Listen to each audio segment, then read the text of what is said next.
Nous arrivons à la dernière vidéo de ce module psychologique, et c'est le moment de passer de la défensive à l'offensive. Jusqu'à présent, nous avons joué en défense. Nous avons appris à nous méfier de notre cerveau, nous avons identifié le biais de confirmation qui nous aveugle, le biais du survivant qui nous trompe, et nous avons appris l'humilité intellectuelle pour dire « et si j'avais tort ?» C'est excellent. C'est une hygiène mentale indispensable. Vous avez nettoyé vos lunettes. Mais maintenant que vos lunettes sont propres, qu'est-ce que vous regardez? Si vous ne regardez que vos pensées, même avec des lunettes propres, vous resterez enfermé dans votre tête. Et comme nous l'avons dit, il n'y a pas de fait à l'intérieur du bâtiment. Pour gagner, pour innover, pour trouver l'idée qui va tout changer, il faut sortir. Il faut aller chercher la matière première de la vérité. Cette matière première, c'est la data, la donnée. Mais pas n'importe laquelle. Nous n'allons pas chercher la donnée qui nous fait plaisir. Nous n'allons pas chercher la donnée qui confirme ce que nous savons déjà. Ça, c'est le piège. Nous allons partir à la chasse au trésor, le plus rare et le plus précieux de l'entrepreneur. La donnée contre-intuitive. C'est cette petite information qui vous fait dire « Tiens, c'est bizarre, ça ne devrait pas se passer comme ça ». C'est le moment où la réalité met une gifle à votre logique. C'est le moment où les clients utilisent votre produit d'une manière que vous n'aviez jamais imaginée. Dans cette vidéo, nous allons apprendre à passer du paradigme de « je pense que » au paradigme de « les données montrent que ». Nous allons voir pourquoi les gens mentent sans le vouloir et comment découvrir la vérité grâce à la méthode des « jobs to be done ».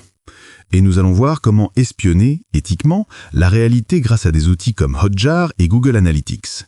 Préparez-vous, nous allons remplacer l'intuition par l'investigation. 1. La fin de la dictature du « je pense que ». Il y a une maladie très grave dans les entreprises. On l'appelle le syndrome du HIPPO. HIPPO, c'est l'acronyme de Highest Paid Person's Opinion, l'opinion de la personne la mieux payée. Imaginez une salle de réunion. On doit décider de la couleur du bouton « Acheter » sur le site.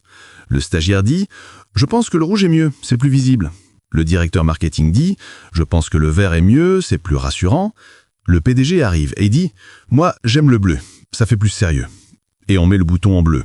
Pourquoi? Parce que le PDG l'a dit. Pourtant, l'opinion du PDG, tout comme celle du stagiaire, ne vaut rien, zéro. Ce sont des hallucinations basées sur des préférences personnelles, pas sur la réalité du marché. L'entrepreneur moderne, celui qui a nettoyé ses biais, refuse de jouer à ce jeu. Il interdit les phrases qui commencent par « je pense que » ou « j'aime bien ».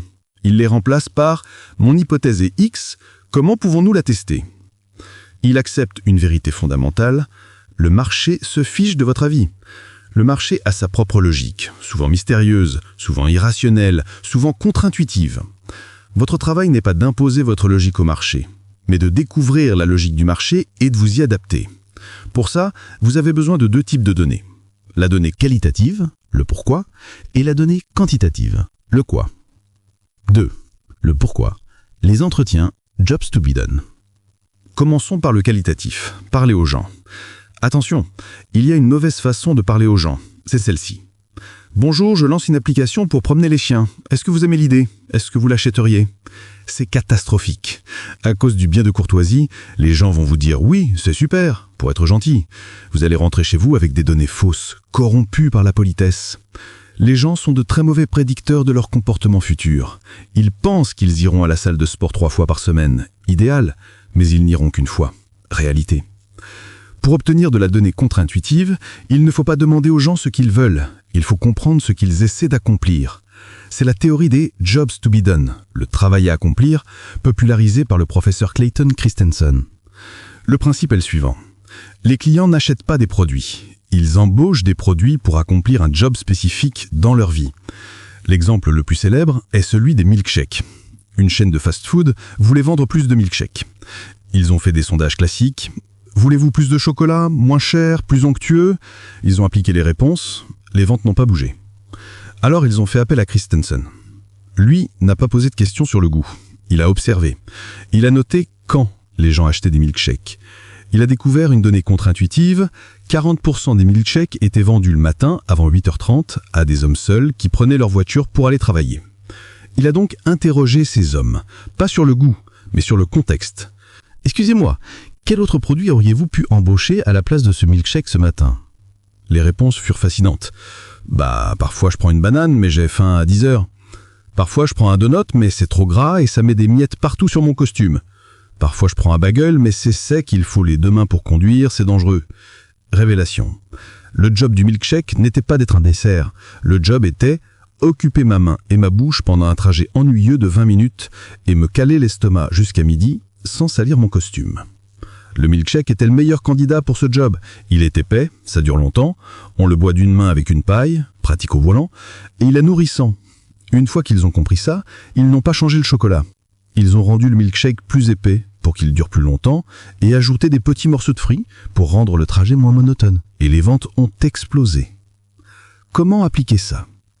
Quand vous parlez à un client potentiel, ne lui parlez pas de votre produit, parlez-lui de sa vie. Cherchez la friction. Racontez-moi la dernière fois que vous avez essayé de résoudre ce problème.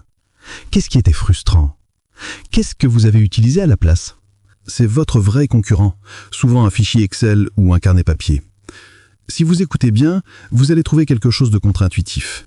Vous allez découvrir que vos clients n'utilisent pas votre logiciel de gestion pour gagner du temps, mais pour se sentir en sécurité face à leur patron.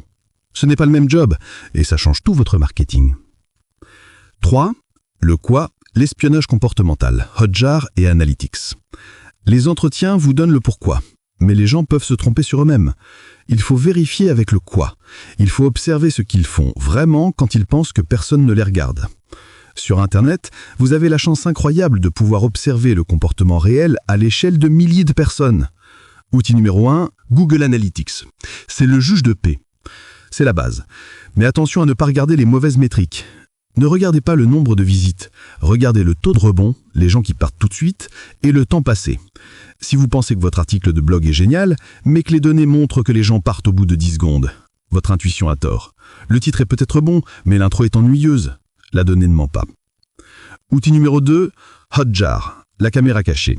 C'est mon outil préféré pour la chasse au contre-intuitif. Hotjar vous permet de voir des heatmaps, des cartes de chaleur. Vous voyez exactement où les gens cliquent sur votre site et jusqu'où ils scrollent. Vous permet aussi de voir des enregistrements vidéo anonymes de sessions utilisateurs. C'est souvent une expérience humiliante pour l'entrepreneur, mais tellement riche. Vous avez passé 3 jours à designer un magnifique bouton « En savoir plus » en bas de page. Vous regardez la heatmap sur Hotjar et vous voyez que personne, absolument personne, ne descend jusqu'en bas de la page. Votre bouton est invisible. Pire, des gens qui cliquent frénétiquement sur une image parce qu'ils pensent que c'est un lien alors que ça n'en est pas un. C'est une donnée contre-intuitive. Les gens veulent cliquer sur l'image, pas sur le bouton. Que faites-vous ? Vous ne discutez pas, vous transformez l'image en lien.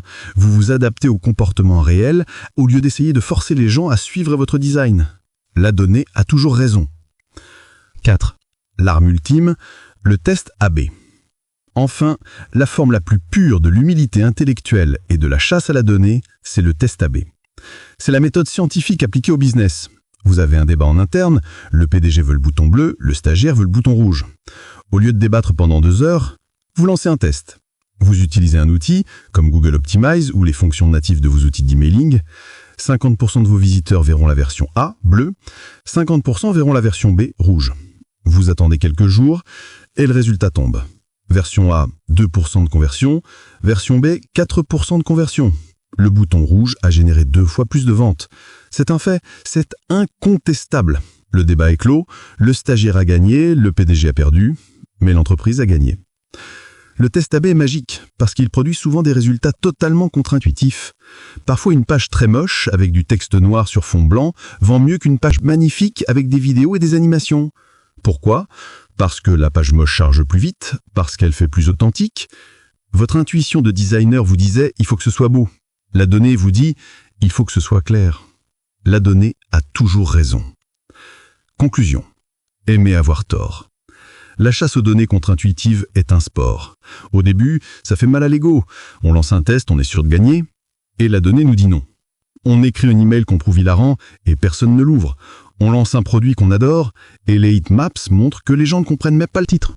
C'est douloureux si votre but est d'avoir raison, mais si votre but est de réussir, alors chaque donnée contre-intuitive est une pépite d'or. Chaque fois que vous découvrez que vous aviez tort, vous venez d'éliminer une erreur de votre système. Vous venez de vous rapprocher de la vérité. Le « tiens, c'est bizarre » est la phrase la plus excitante que vous puissiez prononcer. Elle signifie que vous venez de trouver une faille dans la matrice, une différence entre ce que tout le monde croit et ce qui est réel. Et c'est dans cette faille que se construisent les monopoles.